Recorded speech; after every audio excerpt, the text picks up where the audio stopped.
నమస్తే మైనస్ తర్వాత నా పేరు శేష్ కుమార్. వివరాల్లోకి వెళ్తే వివాదానికి సమాప్తం. నమస్కారం. కరెంటు ఛార్జీల పెంపుపై జగన్న పిలుపు మేరకు పోరుబాటు కార్యక్రమం నిర్వహిస్తున్నట్టు Ongole assembly YSR party convener Chunduru Ravibabu తెలిపారు. స్థానిక వైఎస్ఆర్ పార్టీ కార్యాలయంలో మీడియా సమావేశంలో పాల్గొని మాట్లాడారు. ఈ కార్యక్రమంలో వైఎస్ఆర్ పార్టీ బీసీసీఎల్ జిల్లా అధ్యక్షుడు బొట్ల సుబ్బారావు, బత్తుల బ్రహ్మానందరెడ్డి, కోటి యాదవ్, క్రాంతి కుమార్ తదితరులు బాగున్నారు.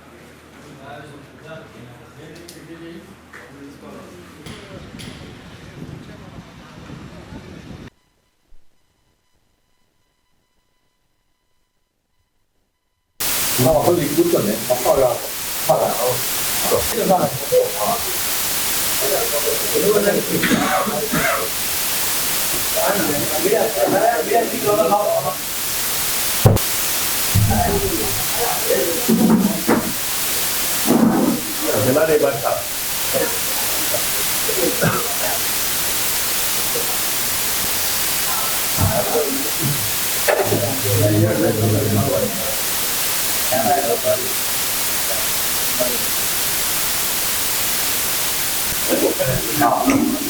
అందరికీ నమస్కారం. ప్రజలందరూ గమనించాలి, చంద్రబాబు నాయుడు గారి అబద్ధాలు, మోసాలు మళ్ళొకసారి రుజువు అవుతా ఉన్నందుకు ఆయన ఎప్పుడు చెప్పేది ఒకటి, ప్రతిపక్షంలో ఉంటే ఒకటి చెబుతాడు, గవర్నమెంట్లో వస్తే ఇంకోటి చేస్తాడు. ప్రతిపక్షంలో ఉన్నప్పుడు జగన్మోహన్ రెడ్డి గారు విద్యుత్ ఛార్జీలు పెంచుతున్నాడని చెప్పి అనేక ఆరోపణలు చేసిన ఆయన అధికారంలోకి వచ్చాక పెంచబోనని, అవసరమైతే తగ్గిస్తానని, వినియోగదారుల చేతనే మళ్ళీ ఇళ్లలో సోలార్ ఇప్పించి మన చేతే ప్రభుత్వానికి అమ్మిస్తానని ఇది మాటలు చెప్పిన చంద్రబాబు నవంబర్లో ఒక 6,072 కోట్లు, డిసెంబర్లో 9,600 కోట్లు వెరసి 15,400 కోట్ల భారం ప్రజల మీద ఆయన ప్రభుత్వానికి వచ్చి సుమారు 7 నెలలు 10,000 కోట్ల రూపాయలు ఒక విద్యుత్ ఛార్జీల మీదనే ఇవాళ భారం మోపుతా ఉన్నాడు. మేము మా ప్రభుత్వంలో ఉచితంగా 200 యూనిట్ల లోపలకి ఉచితంగా కరెంట్ ఇస్తే వాళ్ళ చేత కూడా ట్రూ అప్ ఛార్జీలు అని చెప్పి వాళ్ళకి కూడా ఇంటికి 1,000 రూపాయలు, 1,500, 2,000 రూపాయల బిల్లులు ఇవాళ ఇళ్ళకి వస్తూ ఉన్నాయి. చంద్రబాబు నాయుడు గారు మీకు ఒక చిన్న ఉదాహరణ చెప్తాను నేను. 12వ శతాబ్దంలో అల్లావుద్దీన్ ఖిల్జీ అని ఉండేవాడు. ఆయన పన్నులు వేయటంలో నేర్పరి, జిజియా పన్ను అని, అంటే జుట్టు పెంచుకుంటే పన్ను అని, ఇంకా గుర్రమెక్కితే పన్ను అని, ఇట్లాంటి పనులు వేస్తూ ఉండాడు 12వ శతాబ్దం. 17వ శతాబ్దంకి వచ్చేసరికి ఔరంగజేబు కూడా ఇట్లానే సంస్కరణలు అని చెప్పి వంకబెట్టి ప్రజల మీద పన్నులు వేస్తూ గొప్ప పాలకుడిని తను చెప్పుకుంటూ ప్రజల్ని హింసిస్తూ రాక్షసత్వంగా కరుణ లేకుండా పరిపాలించిన చక్రవర్తి. మళ్ళీ 21వ శతాబ్దంలో అంటే ప్రతి 500 సంవత్సరాలకు ఒకసారి షేర్ ఖాన్ పుడతాడన్నట్టుగా ఈ 21వ శతాబ్దంలో చంద్రబాబు నాయుడు గారు ఇదే మాదిరి పన్నులేస్తూ ప్రజల మీద పన్నులేస్తూ సంపద సృష్టిస్తానని చెప్తా ఉంటాడు. ఇప్పుడు ఉన్న జిఎస్టీలకే మోత మోగి జనం అల్లాడుతూ ఉంటే ఈయన వరదలకు ఒక % జిఎస్టీ అని అడుగుతాడు. ఆల్రెడీ ఆయిల్ మీద ఉన్నది కాకుండా వాటి మీద ఎక్స్ట్రా మన రాష్ట్రంలో పన్నులు ఉన్నాయి. మళ్ళీ రిజిస్ట్రేషన్ ఛార్జీలు పెంచుతున్నాడు. మళ్ళీ రోడ్లు వేయడానికి మనం ఆల్రెడీ వాహనాలకి రోడ్ ట్యాక్స్ అని కడతాం బండి కొన్నప్పుడు. అది కాకుండా మళ్ళీ రోడ్లు ట్యాక్స్ అని చెప్పి మళ్ళీ కడతా ఉన్నాడు. ఇట్లా ప్రజల మీద మన డబ్బులు వసూలు చేసి, మన డబ్బులు ప్రభుత్వానికి వసూలు చేసి సంపద సృష్టిస్తానంటే ఎంతవరకు న్యాయమో ప్రజలు అర్థం చేసుకోవాలి. ఇటువంటి ఖిల్జీ, ఔరంగజేబు లాంటి సంస్కరణ అభిలాష చంద్రబాబు అని ప్రజలు గుర్తెరగాలని పొరపాటును మర్చిపోయి ఈయనకి అప్పుడప్పుడు ఓట్లు వేస్తూ ఉంటారు. తర్వాత కీలరికి వాత పెట్టినట్టుగా ఆయన వాతలు పెడుతుంటే మళ్ళీ గుర్తుకొచ్చి పొరపాటు పడ్డామని ప్రజలు అనుకోవటం ఆనవాయితీగా మారుతూ ఉంది.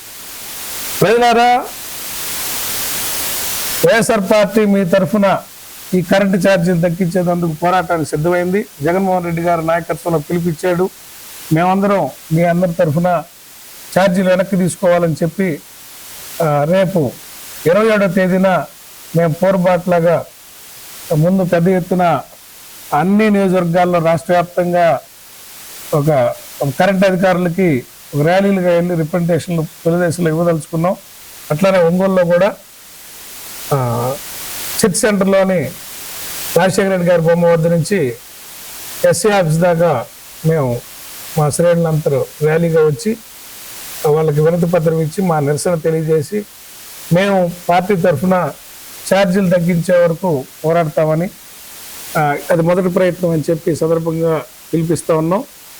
వైఎస్ఆర్ పార్టీ కార్యకర్తలు, నాయకులు, ప్రజలు కూడా అందరూ దీంట్లో పాల్గొనాలని విజ్ఞప్తి చేస్తూ జగనన్నకి పోరాటానికి మద్దతుగా అందరూ ఉండాలని పిలిపిస్తూ ఉన్నాం.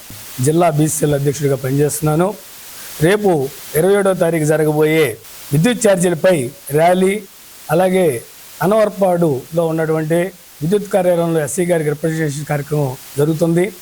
దీన్ని మన ఒంగోలు నియోజకవర్గ ఇన్ఛార్జి అన్న చుండూరు రవిబాబు గారు, జిల్లా అధ్యక్షులు బూచపల్లి శివప్రసాద్ రెడ్డి గారు, పార్లమెంటు పరిశీలకులు చివిరెడ్డి భాస్కర్ రెడ్డి గారి ఆధ్వర్యంలో దిగ్విజయంగా పార్టీ నాయకులు, కార్యకర్తలు, అలాగే ఎస్సీ, ఎస్టీ, బీసీ, మైనార్టీల్లో పేద వర్గాలు అందరూ కూడా హాజరయ్యి దీన్ని దిగ్విజయం చేయాలని కోరుకుంటా ఉన్నాం.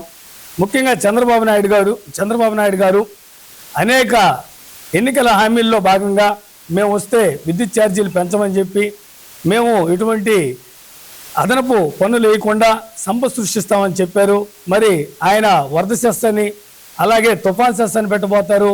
అలాగే సీజ్ ద షిప్ సెస్ కూడా పెట్టే ఆలోచన జరుగుతూ ఉంది. ఈ విధంగా ప్రతిదీ కూడా పేద ప్రజల మీద పన్నులు వేస్తూ పేద ప్రజల యొక్క నడ్డి విరుస్తూ ఉన్నారు.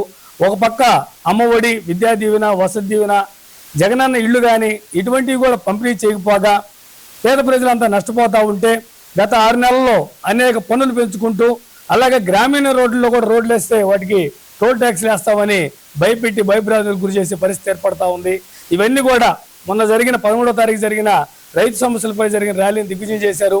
అలాగే ప్రతి ఒక్క నాయకులు, కార్యకర్తలు అందరూ, ప్రజలందరూ కూడా హాజరై మన నాయకుల ఆధ్వర్యంలో ఈ కార్యక్రమాన్ని దిగ్విజయం చేయాలని కోరుకుంటూ సెలవు తీసుకుంటాం. ఒంగోలు పాత మార్కెట్ సెంటర్, నీలాయపల్లి సెంటర్లో సెమీ క్రిస్మస్ వేడుకలు ఘనంగా నిర్వహించారు. ఈ కార్యక్రమానికి ముఖ్య అతిథిగా ఆసియం church father DS Paul, 2 town CI Meda Srinivasarao హాజరయ్యారు. ఈ కార్యక్రమంలో దేవరపల్లి రమణయ్య, మత్తన సుగుణమ్మ, మైల రవి, గడ్డం నరేష్, దేవరపల్లి రవికుమార్, గడ్డం దామస్, దేవరపల్లి సాయి చరణ్, గడ్డం వాసు, దేవరపల్లి పెద్ద సాయి, బన్నీ, శ్రీకాంత్, తనుజ్, యశ్వంత్ తదితరులు బాగున్నారు.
రాజులకు కానీ రాణులకు కానీ మరి గొప్ప గొప్ప వ్యక్తులకు కానీ కాకుండా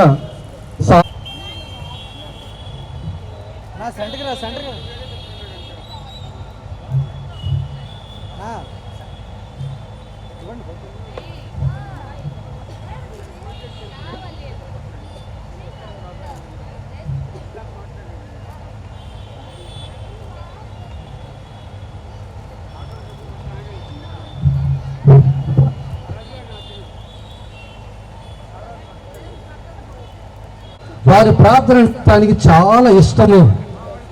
సరే, అది ఒక పక్క ఉన్నాయి. ఇంకొక వైపు ఈ ముగ్గురు జ్ఞానులు, వాళ్ళు బాగా చదివిన వాళ్ళు, అంటే జ్ఞానం కలిగిన వాళ్ళు, ముందు చూపు ఉన్నవాళ్ళు, శాస్త్రాలు చదివిన వాళ్ళు. అటువంటి వ్యక్తులకు దేవుడు నోటి మాట ద్వారా కాదు, ఒక సూచన ద్వారా, ఒక నక్షత్రం ద్వారా తెలియజేశాడు. గొర్రెల కాపరికి సందేశం అనేది నోటి మాట ద్వారా వినిపించబడింది. కానీ ఈ ముగ్గురు జ్ఞానులకు అట్టు కాదు. ఒక మాట లేదు, విషయాలు ఏం లేవు, ఒకే ఒక చుక్క. దాన్ని చూసి వాళ్ళు తెలుసుకోవాలి. ఎందువల్ల దేవుడు వారిని ఎన్నుకున్నారు అంటే, వాళ్ళు చదివిన వాళ్ళైనా జ్ఞానులైనా వాళ్ళలో ఉన్నటువంటి ఆ వినయము. వాళ్ళు వెళ్ళి హెరోదు రాజు ముందు నిలబడి, రాజుగా పుట్టినటువంటి వారు ఎక్కడని అడగటం, ఆ రాజు ముందు వారి యొక్క జ్ఞానాన్ని తెలియజేయటం, ఈ విధముగా దేవుడు వినయాత్మలు ఎన్నుకుంటున్నారు. ఎటువంటి చదువు లేనటువంటి ఈ గొర్రెల కాపరులను, అన్నీ తెలిసినటువంటి జ్ఞానులను వాళ్ళు వినయాత్ములు కాబట్టి ఎన్నుకుంటారు. మరియు మాత తన కీర్తనలో చెప్తారు, దేవుడు వారు గర్విష్ఠులను మట్టుపెట్టి వినయాత్ములను హెచ్చించను అని అంటారు. మరియ తల్లి తన సందేశంలో గాబ్రియేలు దూతతో నేను ప్రభు దాసురాలను అంటుంది. మరియ తల్లిలో కనిపించినటువంటి ఆ గొప్ప పుణ్యం వినయము. వినయాత్ముని యొక్క ప్రార్థన ఆకాశ మండలము దాటుకొని మేఘ మండలము దూసుకొని పైకి వెళ్ళి మోక్షపు తలుపులు తట్టి తన ప్రార్థన విన్నవిస్తుంది. వినయాత్మలు ప్రార్థించగా దేవుడు వెంటనే వారిని ఆలకిస్తాడు. అదే ఈరోజు కూడా మనకి ఇచ్చే సందేశం. మన మాటల్లో, మన ప్రవర్తనలో, మన యొక్క క్రియలలో, మన తలంపులలో మనం వినయం కలిగిన వాళ్ళుగా ఉండాలి. మనకు తెలిసిందంతా కూడా సముద్రంలో ఒక నీటి బొట్టు మాత్రమే. మనకు తెలుసుకోవాల్సింది, తెలియాల్సింది ఇంకా ఎంతో ఉంది అని మనం అర్థం చేసుకోవాలి. కాబట్టి ఈరోజు ఈ క్రిస్మస్, సెమీ క్రిస్మస్ పండుగ సందర్భంగా ఈ గొర్రెల కాపరుల నుండి, ఆ ముగ్గురు జ్ఞానుల నుండి మనం తీసుకున్నటువంటి సందేశం ఏంటంటే, వాళ్ళల్లో కనిపించిన ఆ వినయం. ఆ వినయాన్ని మన జీవితంలో కూడా పాటించాలి. ఒక రాజు ఇంకొక పెద్ద రాజు వద్దకు వెళ్ళాడు. ఈ పెద్ద రాజు అనేటువంటి ఆయన ఈయనకి బంధువు. ఈయన వినయాత్ముడు, వెళ్ళినటువంటి వ్యక్తి. ఈయన వెళ్ళింది ఎందుకోసమంటే, తాను చేయబోయే యుద్ధములో ఈ రాజు సహాయం తనకు కావాలని అడగడానికి వెళ్ళాడు. ఈయన వెళ్ళినప్పుడు ఆ పెద్ద రాజు నిద్రపోతూ ఉన్నాడు. ఈయన వెళ్ళి అతని పాదాల చెంత కూర్చున్నాడు. కొంతసేపు తర్వాత ఏ రాజుతో యుద్ధం చేయాలో ఆ రాజు రావటం, వీళ్ళిద్దరు విరోధులైన ఆ నిద్రపోతున్నటువంటి రాజు వీరికి బంధువు కాబట్టి ఆయన రావటం, ఆయన వచ్చి మొట్టమొదటిగా ఈ రాజుగారి యొక్క తల పక్కన కూర్చోవటం జరిగింది. కాళ్ళు కాడ ఒక ఆయన కూర్చున్నాడు, మొట్టమొదటి వచ్చిన ఆయన. తల పక్కన ఒకడు కూర్చున్నాడు, తర్వాత వచ్చిన ఆయన. ఆయన నిద్రపోతుంటే లేపకూడదు కాబట్టి ఇద్దరు కూడా మౌనంగా ఉన్నారు. కొంతసేపు తర్వాత నిద్రపోయే ఆయన కళ్ళు తెరిచాడు. కళ్ళు తెరిచిన వెంటనే తన కాలు ముందు ఉన్నటువంటి వ్యక్తిని చూశాడు. చూసి, అయ్యా ఎప్పుడు వచ్చావు, ఏం కావాలి అన్నాడు. వెంటనే నేను ముందు వచ్చాను అని ఈయనన్నాడు, తల పక్క ఉన్నట్టు. అప్పుడు తిరిగి చూస్తే ఈయనన్నాడు, బహుశా నువ్వే ముందుగా నా పక్కనే ఉండిండొచ్చు, కానీ నా కళ్ళు తెరవగానే నా కాళ్ళు కాడ ఉన్నాడు కాబట్టి మొట్టమొదట చూడాల్సి వచ్చింది, అందుకే అడిగానన్నాడు. అనగా కాళ్ళ దగ్గర కూర్చోవటం అనేది మనం అనుకుంటాం అగౌరవం అనుకుంటాం. అదే వినయం. మనం చేసే అన్ని పనులలో ఎంత వినయం కలిగి ఉంటామో అంతకంత దేవుని దీవెనలు పొందుతాం. ప్రభువు దేవుని కుమారుడైనటువంటి వాడు పశువుల పాకలో పుట్టడం ఏంటి, ఘాటిలో పరుండు పెట్టబట్టడం ఏంటి, పొత్తి గుట్టలో చుట్టబడటం ఏంటి, హెరోదు రాజు కొరకు భయపడి ఆయన ఐగుప్తుకు పారిపోవటం ఏంటి, ఇవన్నీ చూస్తే దేవుని యొక్క గొప్పతనం అతని యొక్క వినయంలో కనిపిస్తుంది. యేసు ప్రభు యొక్క జీవితం అంతా మనం పరీక్షిస్తే అన్నిటికంటే గొప్పగా కొట్టవచ్చినట్టు కనిపెట్టే గొప్ప పుణ్యం వినయమే. అందుకొరకే తన శిష్యుల పాదాలు ఆయన కడిగాడు. వాళ్ళు పాదరక్షలు విప్పి వారి పాదములు కడిగాడు ఆయన. దేవుని కుమారుడు, మానవ రూపంలో ఉన్న దేవుడు, తన శిష్యులు సామాన్య మానవులు, వారి పాదరక్షలు విప్పి వారి కాళ్ళు కడిగాడంటే అది కదా వినయం అంటే. అలాగే మన జీవితంలో కూడా ఆ వినయం పాటించినప్పుడు దేవుని ఆశీర్వాదం ఎక్కువగా ఉంటుంది. ఇది ఈ సంవత్సరం దేవుడు మనకి ఇచ్చే సందేశం. ఈ అవకాశం నాకు ఇచ్చినటువంటి మీ అందరికీ కూడా నా హృదయపూర్వక ధన్యవాదాలు. Thank you father. అందరికీ మంచి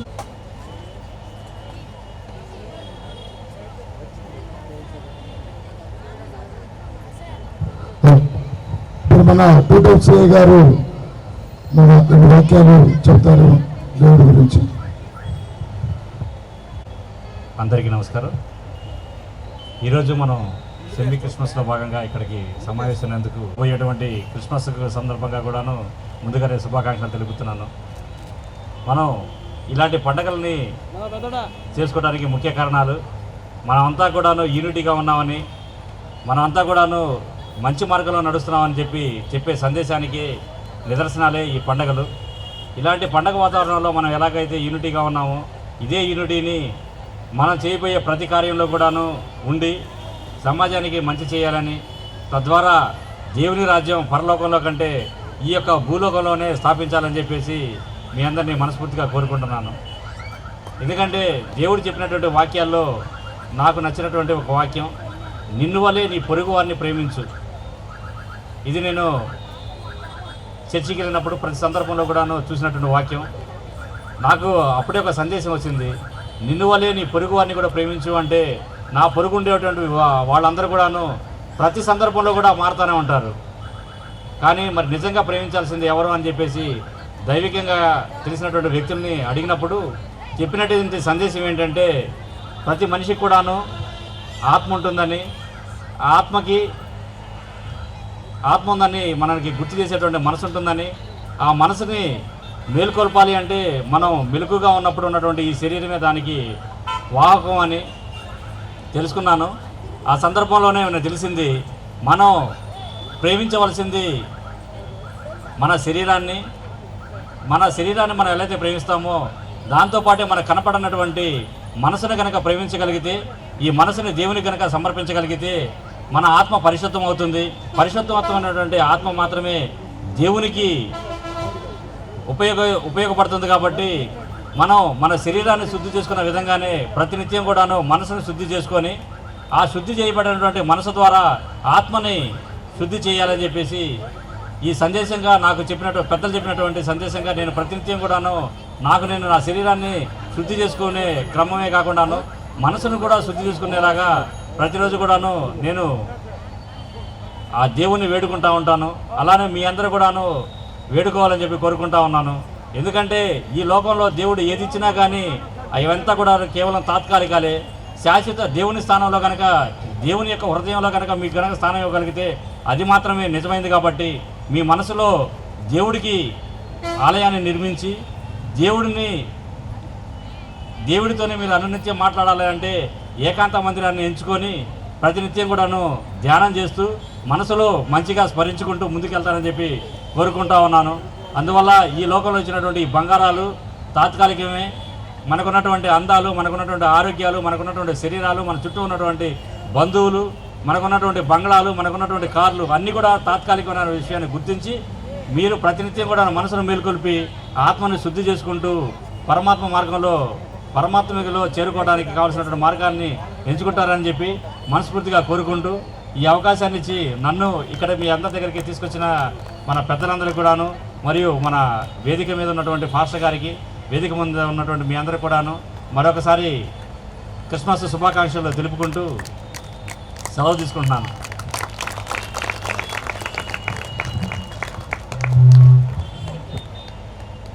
కావాల్సిందిగా కోరుతున్నాను.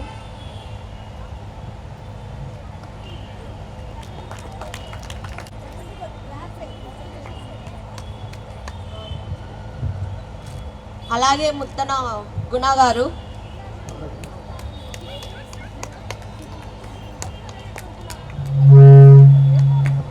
ముత్తన సుగుణ గారు ఎక్కడున్నా వేదిక రావాల్సిందిగా కోరుతున్నాను.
గడ్డం సాయి పైకి రావు.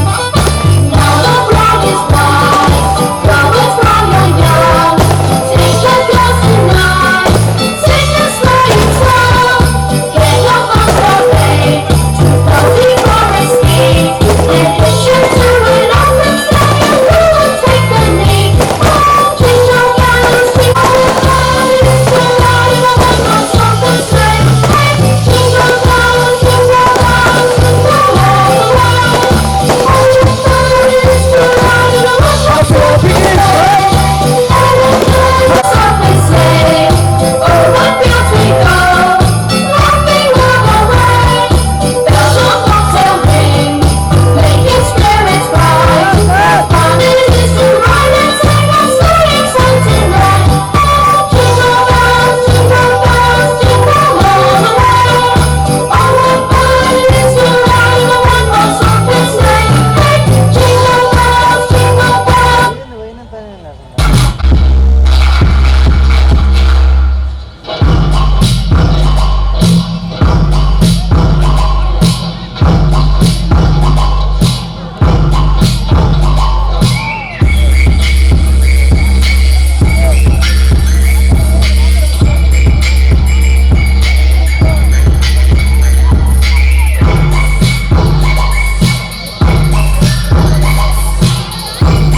ఈ నెల 27వ తేదీన